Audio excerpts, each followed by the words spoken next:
Hello viewers, কেমন আছো তোমরা সবাই? আজকের দিনটা কিন্তু খুবই সুন্দর আর আলোময়, কারণ আজ যে আলোর উৎসব, আমাদের প্রিয় দীপাবলি। আশা করি এবারে তোমাদের দীপাবলিও খুব সুন্দর, ফুর্তি আর আনন্দের মধ্য দিয়ে কাটবে। চলো আর দেরি না করে দেখে নেওয়া যাক আমরা আজ কি করে এই উৎসব সেলিব্রেট করছি। শুরু করা যাক আজকের ব্লগ।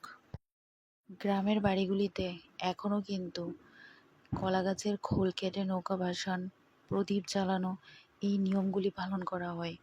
তো আমাদের বাড়িতেও এই নিয়মগুলি আছে, আর সবাই মিলে এই নিয়মগুলি পালন করছিল।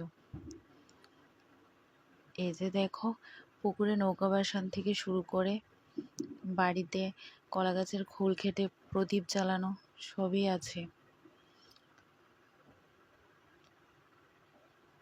এরপর প্রদীপের মাঝখানে মোমবাতি জ্বালানো, পুরো বাড়িতে সুন্দর করে সাজিয়ে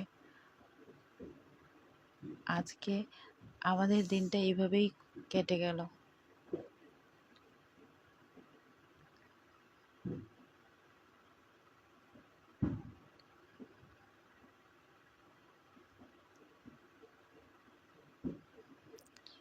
বাড়ির 4-5টা মোমবাতি দিয়ে এইভাবেই সাজিয়েছিল,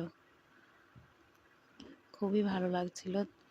আর তারই ছোট্ট একটা ভিডিও তোমাদের সঙ্গে শেয়ার করলাম। তোমাদের কেমন লাগলো অবশ্যই কমেন্টে আমাকে জানাবে। ভালো থেকো, সুস্থ থেকো, সবাই এভাবেই পাশে থেকো। আমিও তোমাদের পাশে থাকবো। শুভরাত্রি বন্ধুরা।